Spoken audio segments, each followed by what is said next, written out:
Now I'm going to read chapter 13 and share some thoughts to close this up for you as well. This is the third time I am coming to you.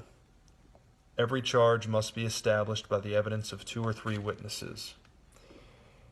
I warned those who sinned before and all the others, and I warn them now while absent, as I did when present on my second visit, that if I come again I will not spare them, since you seek proof that Christ is speaking in me.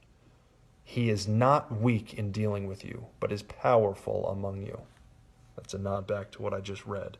And again, remember, this is Paul writing to a church. He's admonishing them, disciplining them, telling them they're not doing what they should be doing. For he was crucified in weakness, but lives by the power of God. For we also are weak in him, but in dealing with you we will live with him by the power of God. Examine yourselves to see whether you are in the faith. I think that's a crucial statement. Examine yourselves. Be prayerful. Be meditative. Read the scriptures. Really, truly examine yourself. Do you have idols? We all have idols. What sin is holding me back from a relationship with God? Examine those things. This is a perfect time to do that. You have no excuse, very little distractions. Let's examine ourselves during this time. Test yourselves. Or do you not realize this about yourselves, that Jesus Christ is in you? Unless indeed you fail to meet the test.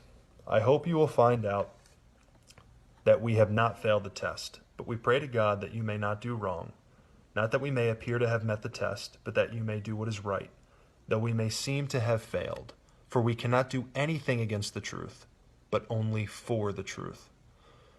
For we are glad when we are weak and you are strong. Your restoration is what we pray for. I'm going to stop there. There's a lot of talk about testing, a lot of talk about power, weakness, truth. There's an acknowledgement here that we are weak. I've already said this. We are weak. We're sinful. We're prone to do wrong.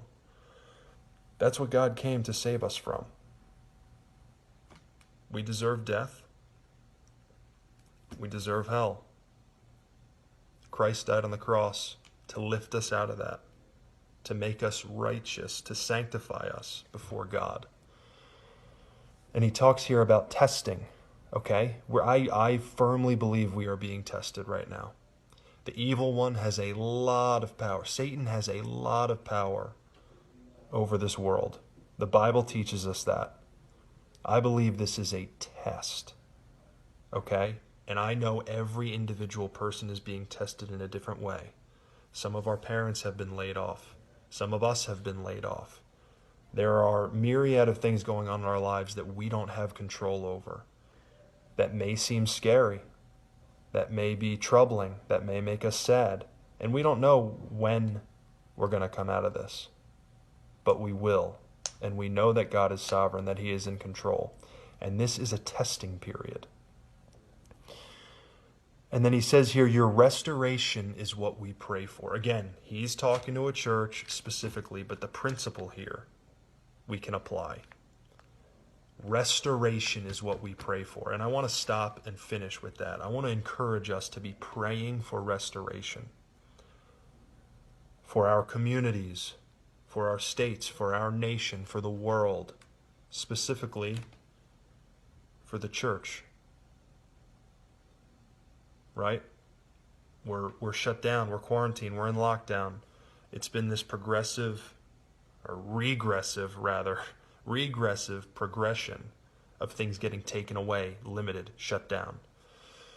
It won't last forever, but it's a time of testing, and it's a time for us to examine ourselves, to acknowledge our weakness, to submit and be obedient to God, and trust that his power will be made perfect in our weakness. And we need to pray for this restoration.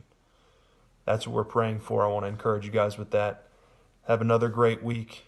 And again, please don't hesitate to reach out for anything at all.